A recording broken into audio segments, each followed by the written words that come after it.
এই বাংলাদেশ এবং বাংলাদেশের জনগণ নিরাপদ ছিল না। ঠিক আমরা এখনো তাই দেখছি। আমাদের জানমাল ইজ্জত আবরুর হেফাজত নেই। ঘরে ঘরে দোকানে দোকানে ব্যবসা প্রতিষ্ঠানে চাঁদা তোলা হয়। অনেকে বলে বাংলাদেশে একটি বক্তব্য ভাইরাল হয়েছে, চাঁদা তুলে রাজধানীতে, সেই টাকা যায় কোথায়? চাঁদা তুলে কোথায়? চাঁদা তুলে পল্টনে, টাকা যায় লন্ডনে। আমরা এমন বক্তব্য বাংলাদেশ শুনতে চাই নাই। আমরা কারো বিরোধী নই।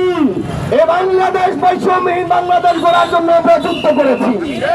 আমরা চেয়েছি স্বৈরাচার আওয়ামী লীগ বাদে বিএনপির সাথে অন্যান্য জামাত ইসলাম সহ এনসিপি গণ অধিকার পরিষদ সহ অন্যান্য যে ইসলামী দল রয়েছে, আমরা সকলের সাথে কাঁধে কাঁধ মিলে বাংলাদেশ গড়ব, একটি সোনার বাংলাদেশ গড়ব।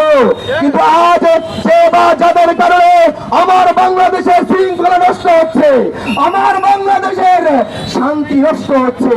আজকে হাজারো মানুষ কাঁদছে, কাতরাচ্ছে, কান্না করছে, তাদের শান্তি নেই।